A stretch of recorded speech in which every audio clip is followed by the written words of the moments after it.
Welcome in, everybody, to the Last Row Podcast, a fan's perspective on sports. It's Brian here inside the ARM Media Solutions Studios on this Thursday night, May the 28th, 2026. Hope you are well. Hope you are happy and healthy wherever it is you may be joining us from here this evening. Big thanks to our friends over at I Know a Guy Remodeling for their continued support of the show. We will hear from them in just a little bit. Make sure you check us out online through our social media channels. You can do so at X or Twitter, whatever you would like to call it. These days, you can do so at Last Row Podcast. If you are on TikTok and or TikTok Live, you can absolutely check us out there as well at last.row.podcast. Make sure you follow along there if you are in the live chat. We do appreciate each and every one of you that participate in that. Big thanks to our parent company, including ARM Media Solutions, for their this is something brand new. Okay. ARM Media Solutions, thank you to them. Reagan, good evening. How are you, sir? So, with that being said, let's get into all of the things that are happening right now as we speak, including the San Antonio Spurs up by 8 in the third quarter. And that is currently right now where we stand. The game that Victor Wembanyama is having is exactly what we thought. Wemby is having himself a very nice game. There's no question about it. And Wemby is, we talked about it last night on the show. Wemby would have to have a big game tonight for the Spurs to extend this series. And look, right now, it's kind of a back and forth game between he, meaning Wemby, and SGA. And Cody, good evening. Hartenstein's got 10. Holmgren's got 8. If we just take a look here right now at the box scores. SGA's got 15. He's 6 of 15 from the field. He is 0 for 4 from the 3-point line, though. Dort has got 5. McCain has got 5. Jalen Williams with 2. Caruso with 7. Williams with Jalen Williams with 1, and then Wallace with 11. So overall, they're shooting 46% so far from the field, are the Oklahoma City Thunder, and then you have 30% from 3-point line. They've got 26 rebounds, 15 assists, only 6 turnovers. For the Spurs, Wembanyama is having himself a night. Wembanyama is doing what he needs to do. Wemby is absolutely doing what he needs to do. And he's got 24 points. He's 9 of 17 from the field, 4 of 9 from threes. He's got 9 rebounds, 2 assists, 24 points in 22 minutes. And he is exactly what they are needing right now. Lion Hunter, good evening. Vassal's having a nice night with 12 points. Castle's having a really rough night, to be completely honest. With only 9 points. He's 2 of 6 from the field. He's got 7 assists, which is nice. Harper off the bench is having a very good night. Mike, good evening. Harper's got 12. He's 5 of 6 from the field, 3 rebounds, 1 assist. The one thing I will tell you, though, that is, for me, the key so far to this game, and that's you're seeing San Antonio be much better in terms of the turnovers. Let's see, you got 1, 2, 3, 5, 6 turnovers. So it's 6 for 6 right now. According to ESPN, it's 7. So they've only got 7 through midway through the third quarter. That's big. That's very big for San Antonio. That's been one of the biggest issues for the Spurs in this series, is that they are all of a sudden, just without question, turning the ball over, and it's uncharacteristic of them. Very uncharacteristic. And I believe that overall, you have a again, two really solid teams here. And these two teams are just absolutely built for postseason. These two teams are absolutely built for deep runs. And again, this team is raring to go, and they are playing like it tonight at home. So again, with the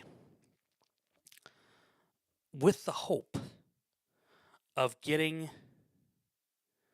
with the hope of being back in this situation and having Game 7, the Spurs need to finish this game strong. Raul, good evening. Jacob, good evening. They've got to finish the game strong. And if they don't, Oklahoma City's going to be right there to take it away from them. And Oklahoma City's just that doggone good that they can do it. So I think overall, you're going to have a really good finish here in this game. And I just hope that I'm hoping that we get a much better finish to this game than what we've shown so far in terms of closeout games. The Knicks blew out the Cavs in the blowout game. This one here obviously looks like it's going to be tighter. And again, we talk about it every single night that if in this instance here, San Antonio has to get defense to lead to offense, right? Where Oklahoma City can allow their offense to kind of dictate the defense. When you have a guy like Alex Caruso out there that can absolutely get everybody lined up like a middle linebacker, that's what you want. And that's what you're going to need. And because of that, you have such a unique opportunity for your offense to lead into that defense. And for Caruso and Oklahoma City right now, and let's just be honest here, they are not Oklahoma City's not playing very well. They're missing open shots. The other part of this too is, they're not getting the production that they normally do from specific players, and I think that's playing a big factor in all of this. I think it's a huge factor in all of it. And right now, we're seeing it's a 15-point lead right now for San Antonio. And we're seeing Oklahoma City just kind of, fall apart. And they're ultimately not doing what they need to. They're getting away from their defensive principles. They're not allowing their offense to set the tone. San Antonio, on the other hand, is playing very, very aggressive. San Antonio is very good at allowing their defense to lead to offense. And that's the mark of a really good defensive coach. And I'm going to call him a defensive coordinator because I think that's what he is in Sean Sweeney. He's very, very good. He knows exactly what he's trying to do and what he wants to do defensively. And again, it's absolutely paramount for Oklahoma City, for San Antonio to allow their defense to set everything up. So that's what we're looking at right now. And I got to be honest with you guys. I said this series was going 7. I still feel like it's going 7. And I feel like with the finals beginning on Wednesday, either way, you're going to have a big you're going to have a big element to all of this where come Saturday night, if there is a Game 7, it's going to be absolutely pivotal for the Victor. Good evening. It's going to be absolutely pivotal for, and appreciate the heart. Thank you so much, Monty. Good evening. It's going to be pivotal that, and we've talked about it multiple times already. With this series, if it gets to a Game 7, anything can happen. And if I'm a Spurs fan, you're hoping Wemby has another breakout game. I mean, tonight has been absolutely brilliant. He has, without question, been a menace for Oklahoma City. And there's such a different mentality, I think, with Wembanyama when he's at home versus on the road.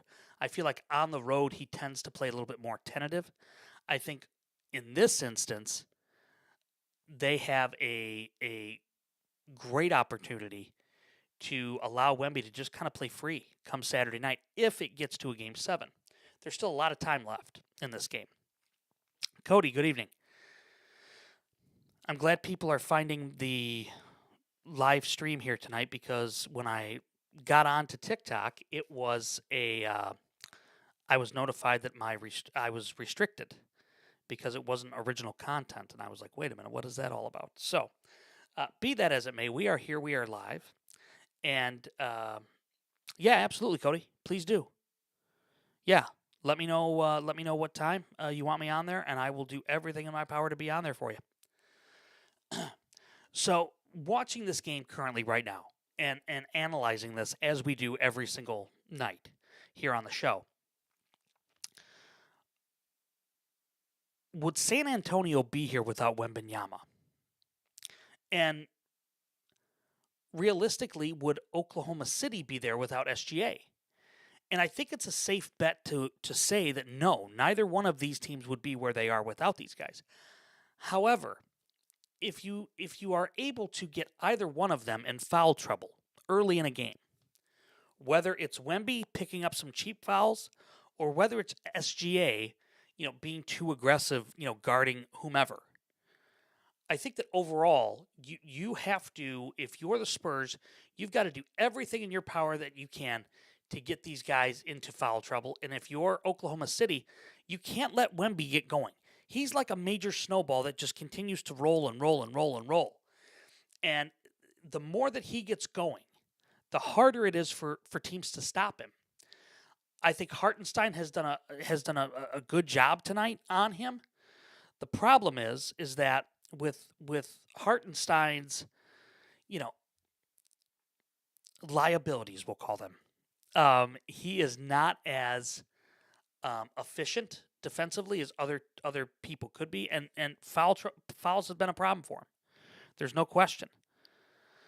So I know, Monty, you had mentioned last night in the show that you thought the Knicks had a puncher's chance against the Spurs. With the news coming out about Mitchell Robinson and a broken pinky finger that I believe occurred today, if I read that correctly, does that change your thought at this point with the potential series with the Knicks versus the Spurs? Or do you still think the Spurs have, or the Knicks still have a puncher's chance either way? Seeing Oklahoma City and Hartenstein right there miss a alley-oop, it's just bad. And then you get a foul on the other end by Williams. I mean, right now the game is close to getting out of hand for the Thunder. The Spurs are playing really good defense. And wow, I just saw a poster on the replay that said MVP, and it was a picture of SGA, and it said most valuable flopper. Apparently, people don't like him, and I don't understand that. I don't get that. That to me is a little. I mean, I don't know. I think that's kind of a big deal that people don't like SGA. I mean, he's just won back-to-back MVP, so he's got to be doing something right. Monty says, no, he will play. Tape it up. Robinson is not a ball handler nor a shooter. He will play. Do you think, though, if they do a hacka or whack-a-mitch, as I called it the other night, do you think that they would, I mean, would that be any more difficult on him if they employed that method like they did a hack-a-shack? I'm just curious on that. I'm seeing Oklahoma City make too many passes that are just difficult and they lead to really bad opportunities. They're not running their offense. They're not doing what they need to do here. I'm wondering, and I don't know who the officials are for the game, and I didn't see it. But is Scott Foster one of them? Because if Scott Foster is one of them, then I guarantee you it's a game 7. Because Foster likes to extend series. There's analytics on that, and there's discussions and conspiracy theories, everything that will tell you that he likes to do that. But again, I mean, you're down 21 with 4:30 to go. You have to do something here to get. Yeah, exactly, Reagan. Yeah, they call him the extender for the reason. You have to, if you're Oklahoma City, you got to do everything you can to get back in this game. And you've got to allow your defense to lead to your offense, and you've got to step up defensively. And right now, they are bricking everything possible. And I don't understand why. And I think Alex Caruso is looking at the officiating right now, trying to figure out exactly why that is.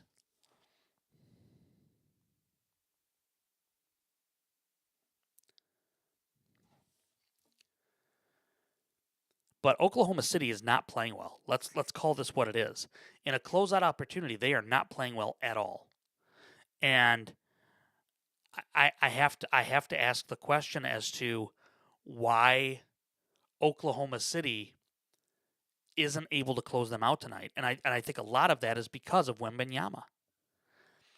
I think Wemby is such a unique player. I mean, he's like a unicorn. And he's so unique and so hard to guard that he makes opposing defenses have to account for him. I mean, he is exactly like he's twofold, okay? He's the quarterback you don't want to play against, number 1. Number 2, he's the free safety that is all over the field making plays that you have to account for if you're an offensive coordinator. If you're a defensive coordinator, you have to figure out why. Why is he impacting the game the way he is? If you're an offensive coordinator, you've got to figure out exactly how you can get him the ball. And I think that's a huge part for what and how this team in San Antonio has to utilize him.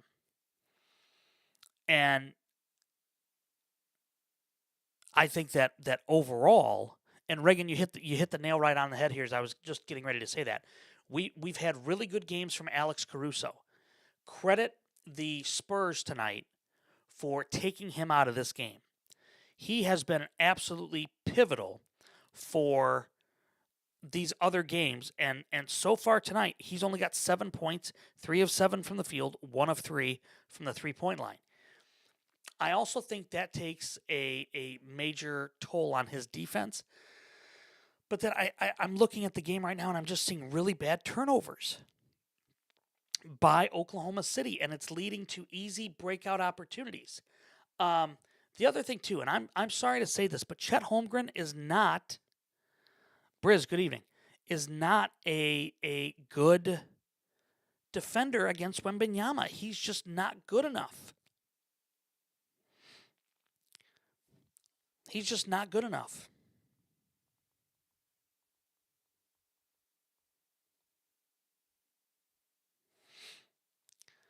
And again, I feel like overall, I mean, SGA's got to have somebody else. And I mean, in game 5, you had McCain step up. You've got to have somebody else. You got to have somebody else help you out. And in this instance here, he's not. I mean, Holmgren hasn't done anything. The fact that Hartenstein is your second leading scorer tonight, that's not good. That's bad. That's really bad. And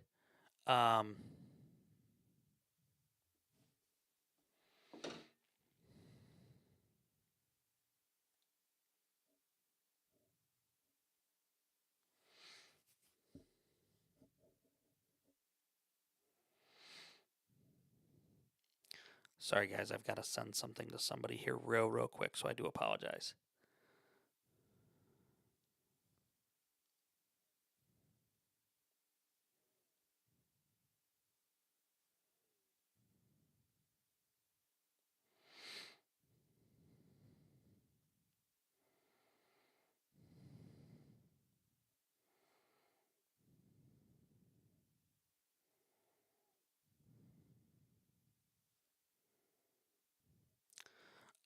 Again, overall, San Antonio is just playing much better right now, and it's absolutely imperative that look, if Oklahoma City is going to win this series, they've got to figure out a method to the madness to stop Wemby.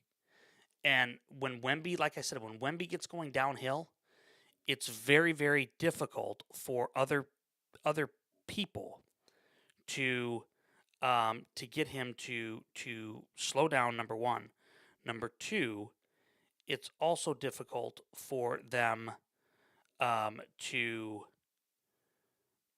I mean, realistically, to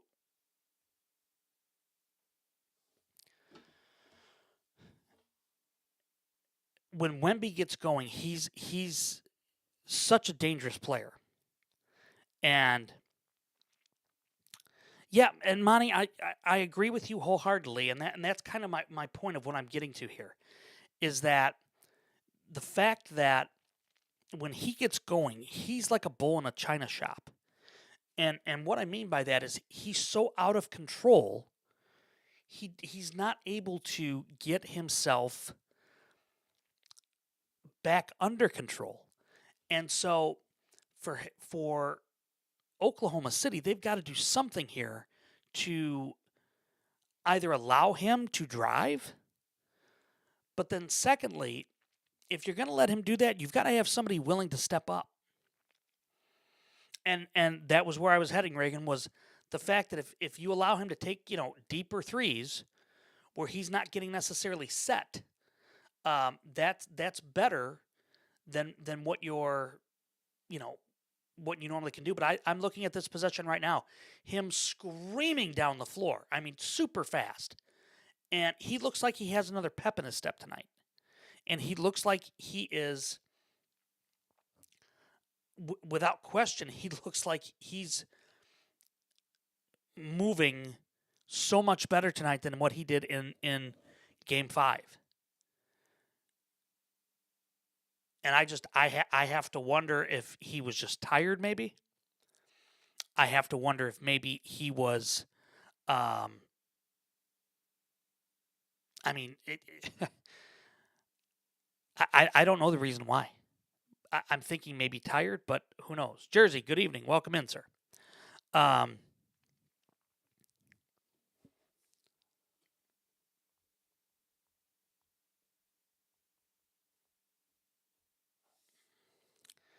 '80s and '90s NBA USA, much better game to watch. This is why the Euros are so effective. Yeah, Monty, look, you're not wrong in that regard. I mean, the games that we've or the players that we've had that have come over that have had a major impact from the European side. I think about Tony Kukoc. I think of Arvydas Sabonis. I think of Vlade Divac. Even I mean, now look, I'm watching Holmgren go one on one with Wemby, and Holmgren he looks petrified, and that's just not going to work. That's just not going to work. But then I think about the early '90s, and I think about Tony Kukoc, and how far ahead of his time he was, and how Kukoc really kind of led the way for the stretch four, and that led to late '90s, early 2000s, Dirk Nowitzki, and those guys, and how incredibly talented they were and are. And it's really made the NBA a global game because of those players. And now Victor Wembanyama has a jersey. Thank you for the heart. Appreciate you. Wembanyama is the face worldwide or globally for it. But again, I think that overall, I mean, his his his inability to do good at a press conference is awful. And I think that's why a lot of times you don't see him as the face of the league. All right, so this is a 26-point lead right now for the Spurs going into quarter number 4. Now, my question to everybody is, do we think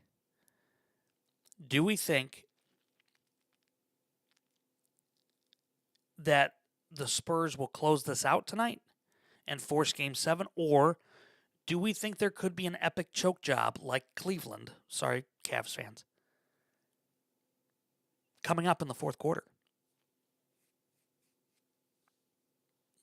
Yeah, Monty, look, I get you. I'm with you. You know, load management is the new phrase of the year. And I think that overall, load management is not helping our players.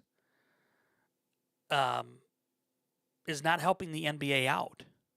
I think it's actually hindering and hurting the NBA. And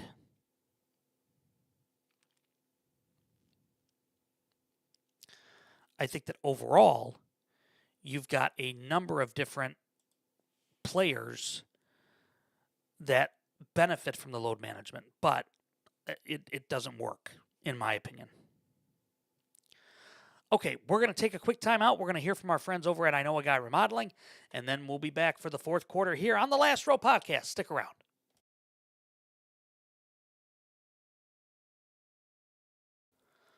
Folks, we all know in the NBA playoffs, there's no hiding weaknesses. Bad defense, exposed. No depth, exposed. And trust me, that outdated kitchen or busted up bathroom in your house, yeah, it's getting exposed too. That's where our friends at I Know a Guy Remodeling come in. You need a bathroom refresh, a basement remodel, new flooring, kitchen update, new landscaping. These are the people to call when you want the job done right the first time. Think of them as a veteran free agent signing your house desperately needs. They're dependable, professional, and clutch when it matters the most. So stop putting off those home projects and make the winning move. You can check out a link to their Facebook page on our website, www.lastrowpodcast.com. Because everybody deserves to know a guy. And now you do. I Know a Guy Remodeling.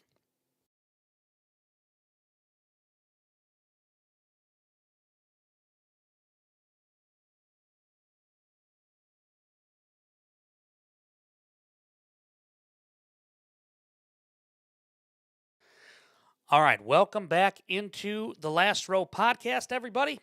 So glad that you are with us here tonight on this Thursday as we continue and we get you set here for the fourth quarter of action. Oh, Monty, yeah, absolutely. Absolutely. The money has absolutely made them lazy. Yes. Without question it has.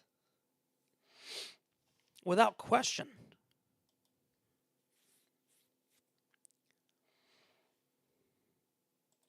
Okay, gang, I will be right back with you. There's a little technical issue. I'll be right back. Nope. Okay, we got it figured out. Never mind. Never mind. It's working. We're back. Okay. So here we go. Fourth quarter. Reagan says if it's not 30 plus well into the fourth, the lead isn't safe. Look, I think overall you have to establish something here in the first 5. First 5 minutes of overtime, you've got to cut this lead down. And you've got to let your defense lead to offense. If your defense can do that and lead to offense, I think you're better off than where you were. But the fact of the matter is you have to hit shots. And they hit a 3 right out of the gate. So all of a sudden, if you can get on a 12-2 run even, something like that, that will make this a much better or maybe more efficient opportunity. But then, look, you can't allow three-pointers to dictate where you are. TikToker, good evening. Welcome in. Harrison Barnes with a 3. Harrison Barnes has not been a factor really at all in this series. and he comes in and he gets a three. Count the basket for McCain. And look, Monty, I'm with you. I think the money has I think money has made them lazy. Yeah, absolutely it has.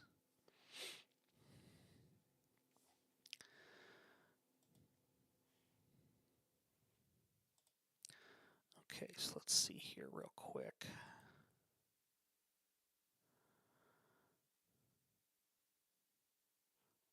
All right, so quick timeout here on the floor. All right, let's talk here about some other sports news that has taken place today. Couple things. Um, according to Mike Florio over at Pro Football Talk, he says it's A.J. Brown to the Patriots or it's no one. And I find that interesting because time is coming towards June 1st for an A.J. Brown trade. And the Eagles more than likely would have leaked if there was another team. And again, because of that, and Florio talks about it here, and as it stands right now, it's the Patriots or no one. He says, quote, and with all the indications pointing to the Eagles and Brown being beyond the point of no return, Philly's only play is to make a deal. They've already planned with life without A.J. Brown, from signing Hollywood Brown and Elijah Moore to trading for Dontavian Wicks and moving up in the first round of the draft Mekhi Lemon. The handwriting isn't on the wall, it's sandblasted into it. And he's right. He's absolutely right. So I think that, you know, there was a report that came out that said that the sides weren't necessarily close, and I think that's where this is where it's coming from Florio. And our guess, according to Florio, is that the Eagles deliberately leaked it as a Hail Mary effort to get someone else to the table. Remember, nothing is done until it's final and done. Even if the Patriots and Eagles have an understanding, Eagles could pivot elsewhere if they wanted to, and they could. But I don't believe anybody else is going to be interested in getting A.J. Brown. I just don't. Yeah, I believe he is, Monty. I think he still is a free agent. Yeah. I believe Stefon Diggs still is a free agent, yes. And then, look, I'm going to be honest with you. I wonder if it's been so quiet because the reporter that was leaking everything, Diana Rossini, is no longer there. I just have to wonder that. So I'm wondering if that maybe is why it's gone quiet. We'll have to see. Bingo. Yeah. Yeah, that's a good way of putting it, Monty. I like that. So there was that story here today. Other news around the world of sports: the Cubs win 2 in a row, 7-2 over Paul Skeens and the Pirate, and there was a little bit of a controversial moment in this game, and I'll tell you this much: Pete Crow Armstrong has kind of become the face of the Cubs, but he's not the happy-go-lucky guy. He's kind of playing a little bit of a villain. And after one of his home runs tonight, he rounded third base and he pointed at Livy Dunn, which is Paul Skeens' fiance, girlfriend, LSU gymnast, extraordinaire social media icon. And Skeens didn't take lightly didn't tend to like that very much. And PCA, didn't really care. And obviously, I think that's again, I think obviously it's a huge story, but PCA has very quietly become kind of the villain for the Cubs that they never knew that they necessarily needed. And maybe just him being that villain-esque type is going to get him some smoke throughout the league, and it may cause him to no longer be the happy face of the Cubs, but rather kind of the ruthless, center fielder that is known for his attitude. And that might be okay on the north side of Chicago because I think they kind of need that right now. Another story here, and sad story. Um, Former NHL star Claude Lemieux was found this morning by his son at their family business, dead, and it's been ruled a suicide. Um, he won the Stanley Cup 4 times during his incredible NHL career. He was 60. The Palm Beach Sheriff's County's office said the deputies responded just after 3 a.m. to the scene of an apparent suicide at a furniture store showroom in Lake Park, Florida. The sheriff's office said the victim was believed to be Lemieux and said he was found in a rear warehouse by one of his sons. Just 3 days before, Lemieux was the Canadiens' torchbearer before Game 3 of the Eastern Conference Final at the Bell Center. Not sure exactly what led to it. I can speculate. I don't want to. There's a certain 3-letter diagnosis that I think is probably prevalent. But I guess the overall moral of all of this is that if it's something here where, if you notice somebody's not good, see something, say something, check in with them, make sure that they're okay. Because overall, it's just necessary anymore.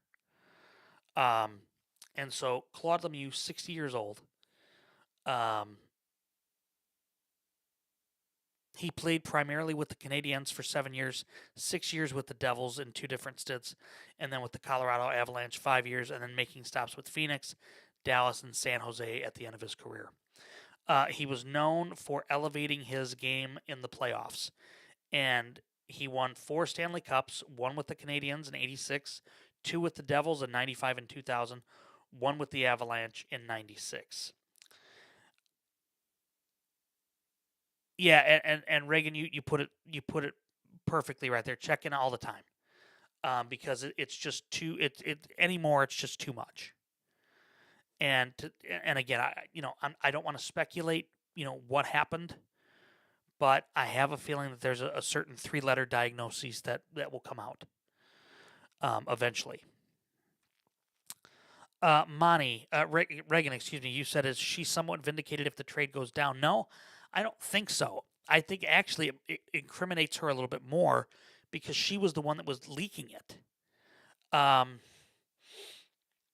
So I think there's that. If Oklahoma City wanted to get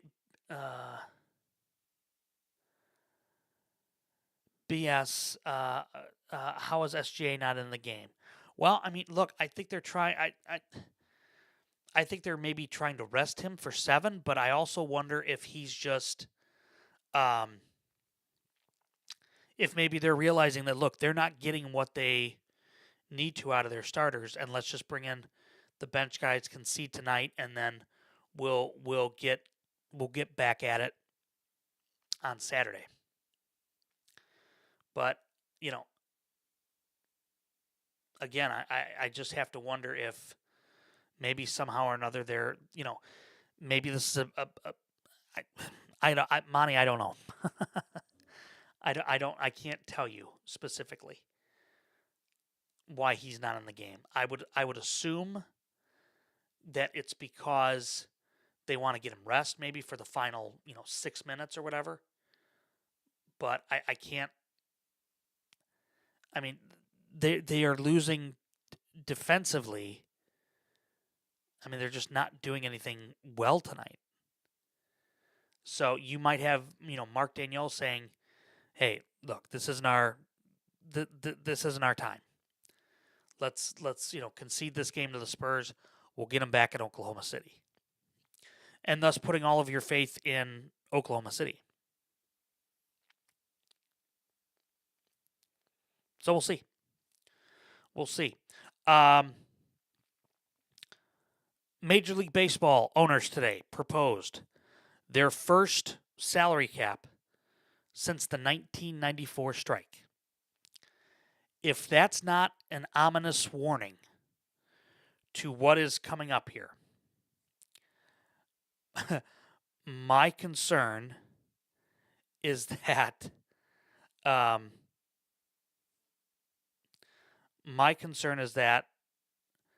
that's exactly where we're heading. Everybody knows it. So they're going to try to ultimately get, you know, they're going to try to propose a salary cap. It's going to get denied. And then from there, it's just going to be for lack of a better term, a contest to see who's more well endowed. And yes, it was, Monty. The players' offer yesterday was incredibly bad. They're so far apart that, again, I'm not sure why exactly they are trying. I mean, I know why they're submitting proposals this early, and it's because of the fact that they want to get stuff. They want to get things moving. Mike, good evening.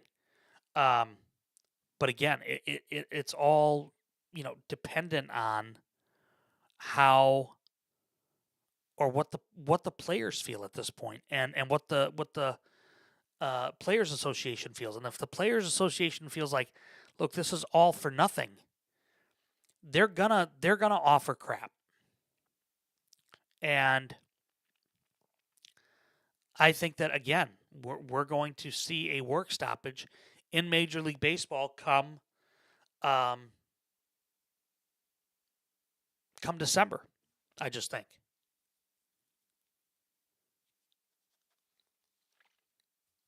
106-82 is the score currently, with 7 minutes to go. Oh, check that. I'm sorry. 108-82. Pardon me. So it looks like we're heading to 7. Another story that came out here, excuse me, earlier today, was that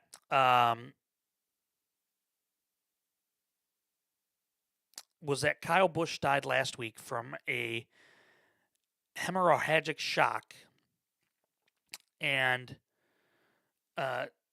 disseminated intravascular coagulation after complications from bacterial pneumonia led to sepsis, according to the death certificate.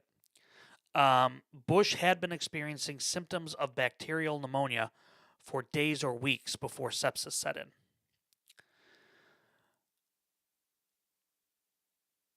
That is an awful way to die. And the fact that they published the death certificate today, talking about it, it's just awful. I mean, just absolutely awful. So I think it goes to show that you don't want to mess around with any type of upper respiratory type deal. And I just feel for Kyle Busch's family and for the NASCAR community.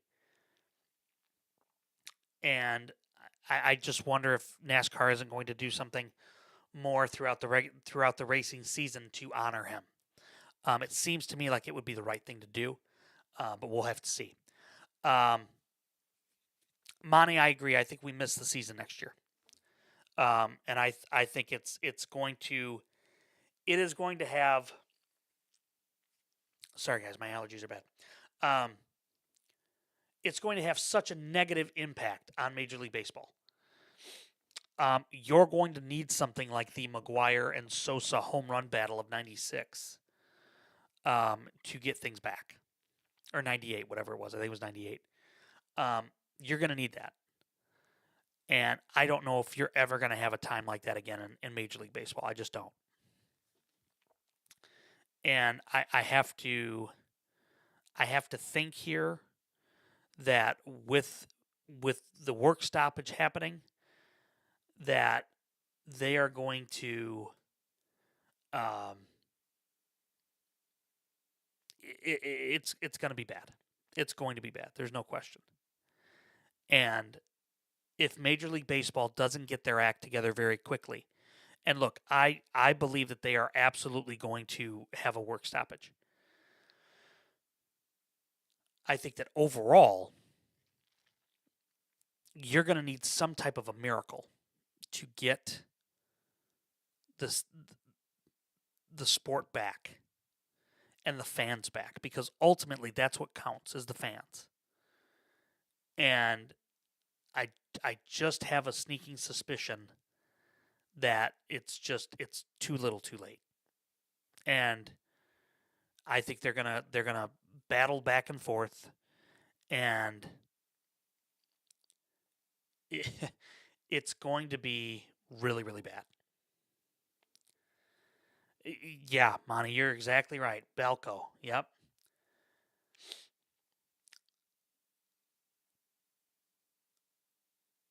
Balco was such a huge part of that. And the Mike, good evening.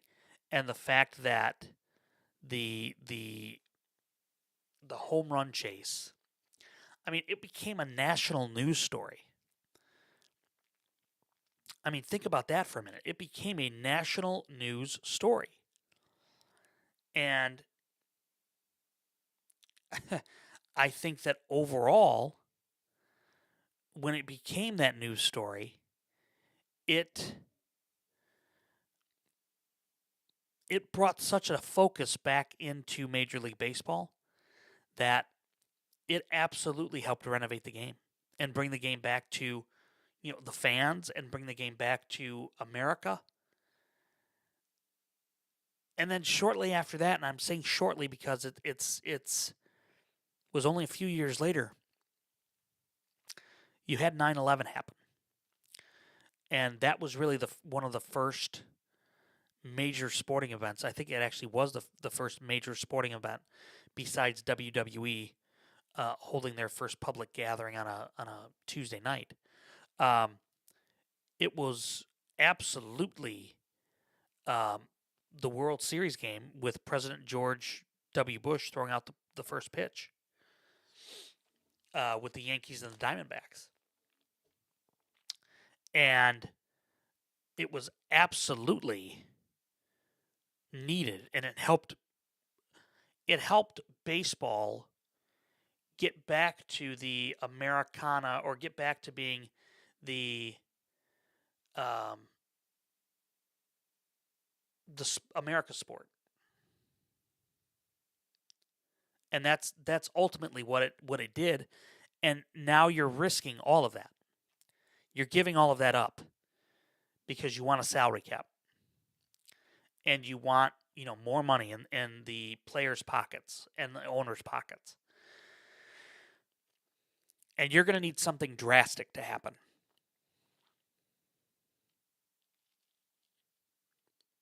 Oh yeah. Yeah, the home run for the Mets, yep, against the Braves, absolutely. Yeah.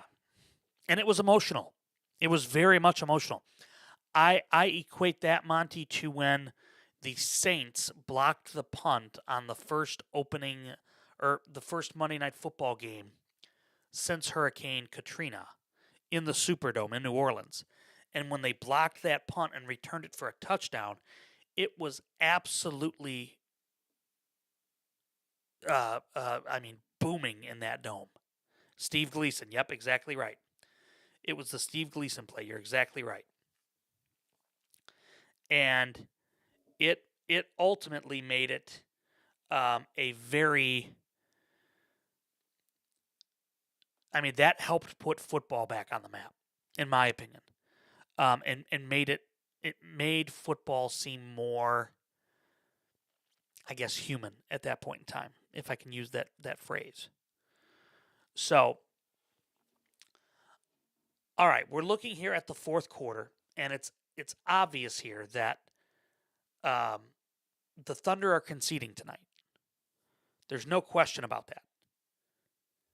And with the Thunder conceding tonight, that makes it a Game 7 on Saturday night at 7:15 Eastern Standard Time. Or excuse me, uh, Central Standard Time, I believe. Um, oh man, I didn't realize this. The Thunder allowed a 20-0 run by the Spurs in the third quarter. Wow.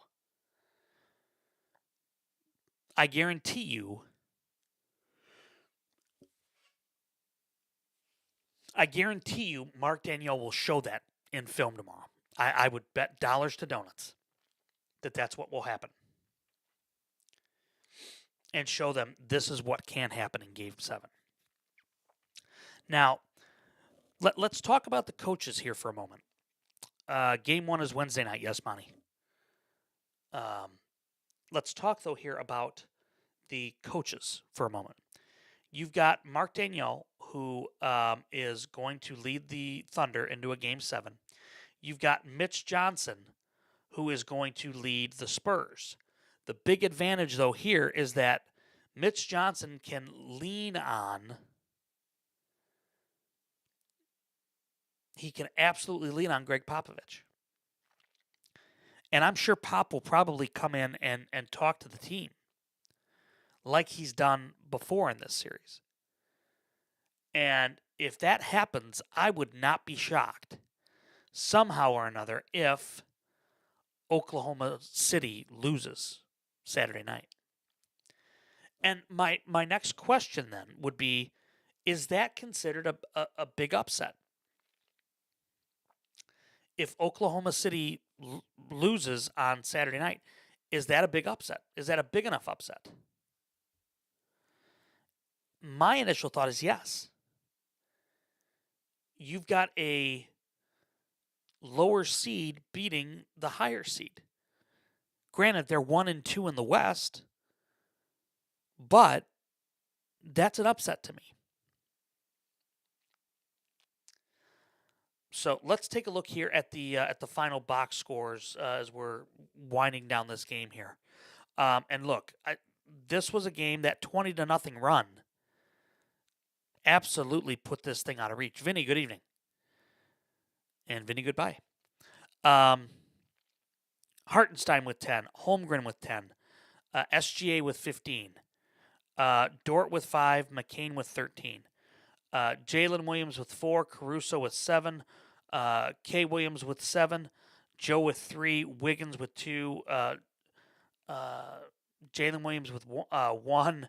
Wallace with 11. Topic is in currently. For the Spurs, Castle with 17, Vassell with 12, Fox with 5, Wemby with 28, and Champagnie with 10. Off the bench, you had Dylan Harper tonight have the best night for them with 18 points. That's going to get the job done every single time. That will get the job done every single time. And I think that overall, this is exactly where San Antonio wanted to be. We talked about it before the series started. We thought it would go 7, and sure enough, now it's going to go 7. So now the question becomes, how does Oklahoma City respond? How does Victor Wembanyama respond after another monster game, 28-10? And again, I wonder if this is if San Antonio wins this. Monty, you're a man after my own heart tonight.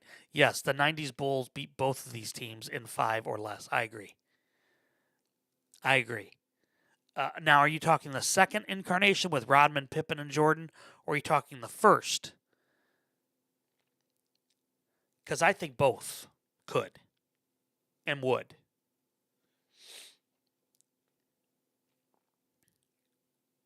Okay, the first, yeah. Look, I'm not disagreeing with you. I think the second would do it too.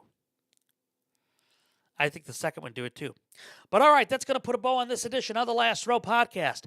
We will be back with you tomorrow night. Same bat time, same bat channel. Big thanks to I Know a Guy Remodeling for their continued support of the show. We do appreciate them. Thank you so much for hanging out with us on TikTok and TikTok Live.